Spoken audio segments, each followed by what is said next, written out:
Pourquoi vous resterez pauvre? Alors aujourd'hui, je vais pas vous partager des tips pour générer 5, 10 000, 100 000 euros par mois, je ne sais quoi, quelle bêtise. Je ne vais pas non plus vous dire comment devenir riche, mais je vais vous dire quels sont les comportements que vous avez aujourd'hui et qui, à coup sûr, vont vous maintenir dans la pauvreté. Premier comportement, tu gaspilles ton peu d'argent. Alors, déjà que tu n'as pas d'argent, en plus de ça, tu vas le gaspiller dans des conneries. Si tu vas régulièrement au fast-food, que tu claques 15, 20 euros, sur le moment tu te dis « Oh, c'est pas grave, je me fais un petit plaisir ». Mais ramener sur le mois, si tu fais ça une fois par semaine, ça te fait 80, 100 euros, 150, 200, ça dépend ce que tu fais. Tu aurais pu faire largement autre chose avec ces 200 euros, comme les investir sur de la formation, ou les investir sur du matériel qui t'aurait permis de te lancer ton projet depuis des mois, etc., etc. Le problème, c'est que quand tu gaspilles de l'argent dans des conneries, eh bien, le peu d'argent que tu as n'est pas investi. Il est dépensé et gâché. Tu peux te permettre de gâcher de l'argent quand t'en as. Mais aujourd'hui, si t'es pauvre, garde ton fric. Deuxième erreur qui revient à la première, tu veux paraître riche. Tu vas t'acheter des vêtements de marque, tu vas dire aux gens « Ouais, mais tu sais, moi je suis quelqu'un et tout, j'ai une entreprise. » Non, tu es pauvre. Arrête, tout le monde le sait. Tout le monde sait que tu t'es acheté une belle montre. Bon, hors de tes moyens, mais pas non plus à des milliers d'euros, pour faire genre aux gens « Tu vois, j'ai réussi. » Non, tu n'as rien réussi. Tu pourras montrer ta richesse quand tu seras en capacité de dépenser 1000, 2000 euros par jour. Mais aujourd'hui, tu restes pauvre. Donc surtout, n'essaye pas de faire croire que tu es riche et travaille sur toi. Troisième chose qui te fera rester pauvre toute ta vie, c'est l'objet brillant. Alors, beaucoup de gens que je connais ont des projets, mais ils ont toujours un projet différent. C'est pas un projet de base qui change ou qui évolue. Non!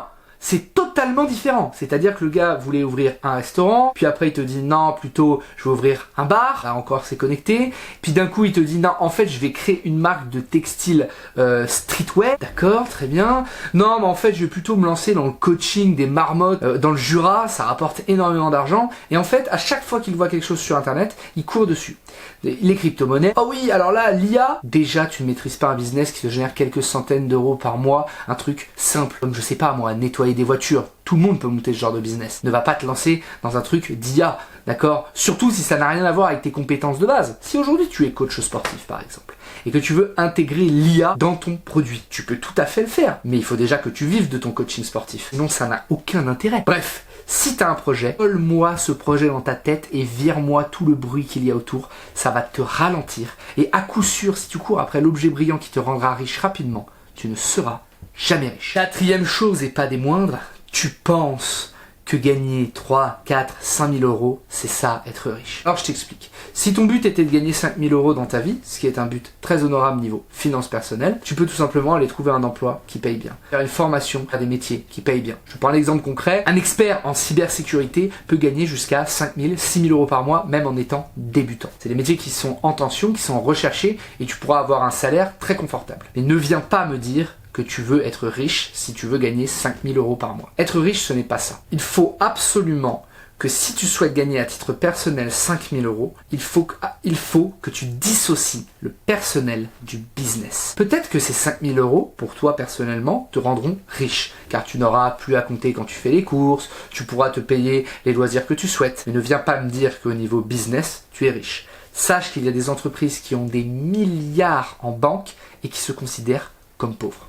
Cinquième chose, tu corrèles ton bonheur à ton argent. C'est la pire des choses à faire, à la fois la meilleure dans un certain point, puisque si tu es entrepreneur, le fait de te dire si j'ai plus d'argent, je suis plus heureux est une métrique simple. T'as plus d'argent, t'es plus heureux, t'as moins d'argent, t'es moins heureux. Le problème, c'est que l'argent, c'est un flot. Ça part, ça revient, ça part, ça revient. Et si tu ne supportes pas cette pression de voir l'argent investi, partir, revenir, qu'à chaque fois que l'argent s'en va, tu es en train de pleurer en boule au pied de ton lit, ça n'ira pas. Parce que si tu cours uniquement après cette richesse, mais que tu n'es pas prêt à la perdre, eh bien tu auras constamment cette peur, et dès que tu vas gagner ne serait-ce qu'un petit peu d'argent, tu vas chercher à te sécuriser. Alors que si tu veux vraiment devenir très riche, il va falloir prendre des risques et assumer tes décisions. Et sixième chose, tu n'es pas abonné à cette chaîne. Qui a écrit ça? Bref, non. Ce que je veux te dire par là, c'est que tu ne prends pas tes informations au bon endroit. Beaucoup de gens vont te dire « je vais t'aider à gagner 10 000 euros sur Internet, 100 000 euros sur Internet, 50 000 euros sur Internet ». Certains l'ont déjà fait, et par conséquent, c'est vrai. D'autres, en revanche, vont te dire « je vais t'aider à gagner 50 000 euros par mois sur Internet », alors qu'eux-mêmes gagnent 2 000 à 3 000 euros par mois. Et là, il y a un problème. Si on te propose de passer de 0 à 50 000 tout de suite, comprends bien que si tu prends les infos de cette personne, il va tout faire pour te faire prendre énormément de risques, puisque 50 000 euros, ce n'est pas atteignable comme ça. Préfère des gens qui sont honnêtes avec toi et qui te proposent de passer par des paliers, 500, 1000, 2000, 5000. À titre personnel, quand je vois ma courbe d'évolution de revenus, elle n'a pas été d'un coup passée de 0 à 50 000 euros par mois. Je ne gagne pas 50 000 euros par mois. Mais elle a été plutôt progressive, tu vois. Alors, en tout cas, si tu ne souhaites pas rester pauvre, j'ai une septième chose à te proposer, c'est de passer à l'action aujourd'hui. Donc, tout simplement, tu commences ton projet, tu vas discuter avec des gens qui sont déjà des entrepreneurs, tu vas chercher des infos, tu vas te faire un cercle social d'entrepreneurs, tu vas potentiellement rencontrer des gens à l'extérieur, faire des webinaires, je ne sais quoi, mais passe à l'action. Même sur des formats gratuits, même envoyer un message. Tu peux m'envoyer un message, me dire voilà, j'ai envie de passer à l'action. C'est déjà un mini passage à l'action. Mais la différence entre les gens qui restent pauvres et ceux qui s'enrichissent, c'est que les riches passent toujours à l'action. Je te dis à la prochaine, prends soin de toi. Ciao.